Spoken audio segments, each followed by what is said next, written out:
ప్రపంచం ప్రకృతిలో చాలా అందాల్నే మనకు ప్రసాదించింది.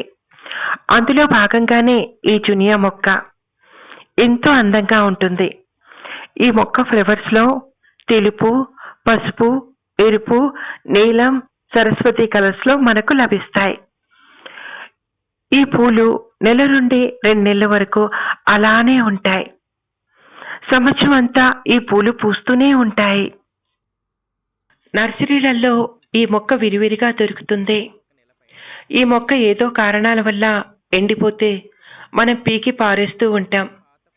కానీ అలా చేయకండి. ఈ మొక్క యొక్క ఎండిపోయిన, ముదిరిపోయిన పూలని కోసి పక్కన పెట్టుకుంది. ఎందుకంటే ఈ పూలే విత్తనాలు కనుక. చూసారా, నేను ముదిరే పూని కోసాను.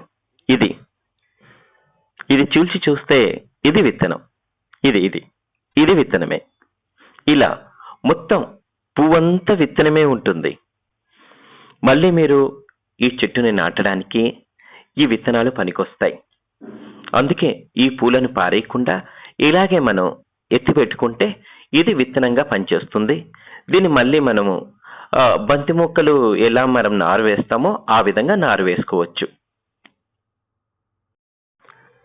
ఇలా చెట్టు నుండి సపరేట్ చేసిన పూల నుండి విత్తనం ఇలా తయారు చేసుకోవాలి. తయారు చేసుకున్న తర్వాత రండి ఈ చెట్లు ఎలా నాటాలో చూపెడతాం.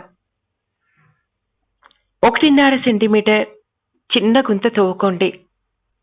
పలచాగా ఈ విత్తనాలని పరిచండి. దాని మీద పలచాగా మన్నును వేయండి. తర్వాత కొంచెం నీళ్లు కూడా ఎలా వేయాలంటే కొన్ని కొన్నిగా స్ప్రింక్లర్ టైప్లో వేస్తూ ఉండాలి. ఇలా 6 రోజుల లోపలే మీకు మొలకొచ్చేస్తుంది. ఆ వచ్చిన మొలక 5 సెంటీమీటర్ల వరకు పెంచండి.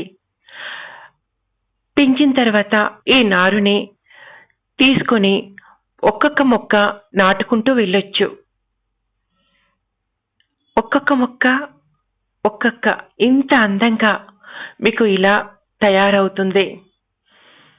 మీరు కూడా ఇదే విధంగా మొక్కల్ని నాటుకోండి.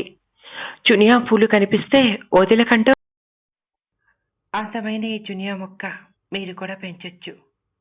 జునియా